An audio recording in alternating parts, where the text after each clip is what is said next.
বর্ধিত হয়, সৌন্দর্য বেড়ে যায়। ঠিক তেমনি নারীর চোখে পুরুষ সুন্দর, পুরুষের চোখে নারী সুন্দর, ঠিক কিনা? পোশাকের 3 নাম্বার কাজ হচ্ছে পোশাক মানুষকে কমফোর্ট দেয়, আরাম।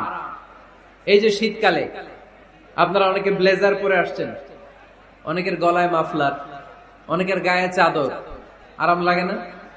কথা বলেন না কেন? লাগে। আবার গ্রীষ্মকালে এই মাফলার পরে কেউ বের হয়? চৈত্র মাসে নীলফামারীতে জ্যাকেট পরেন কে কে দেখি? পরেন না। এর কারণ চৈত্র মাসে পাতলা কাপড় পরতে হয়, কটনের, সুতির কাপড়। শীতকালে মোটা কাপড় আরাম লাগে, দেহটাকে প্রশান্ত করে দেয়। আবার গরমকালে সুতির, কটনের পাতলা কাপড় পরলে দেহটারে প্রশান্ত করে দেয়।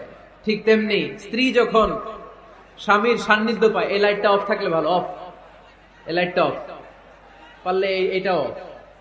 স্ত্রী যখন স্বামীর সান্নিধ্য পায়, স্ত্রী প্রশান্ত হয়ে যায়। আবার স্বামী যখন স্ত্রীর সংস্পর্শ পায়, স্বামীর অন্তরটারে প্রশান্ত করে দেয় কে? এজন্য আল্লাহ তাআলা নারীকে বলেছেন, নারী তোমরা হচ্ছে পুরুষের পোশাক।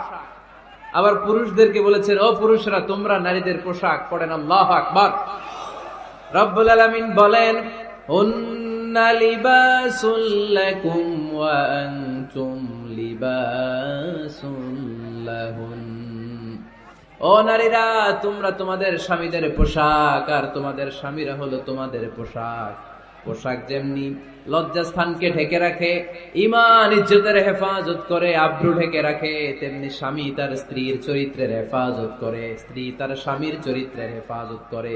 পোশাক যেমনি সুন্দর, স্ত্রীর চোখে স্বামী সুন্দর, স্বামীর চোখে স্ত্রী সুন্দর।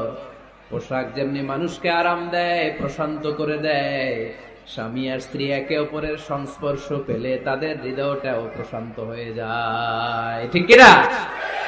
এজন্য আল্লাহ তাআলা পোশাকের সাথে তুলনা করেছেন। পোশাক একে অপরের পোশাক চামড়ার সাথে লেগে থাকে না, আলাদা থাকে।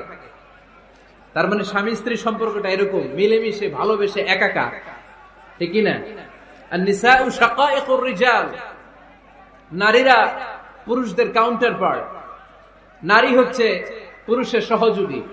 এই পৃথিবীর এই সভ্যতা, এই সিভিলাইজেশন, এই উন্নয়ন, এই ডেভেলপমেন্ট, এটা শুধু পুরুষরা করে নাই। এই উন্নয়নের অংশীদারিত্বে আমাদের বোনদের, নারীদেরও হাত আছে না নাই?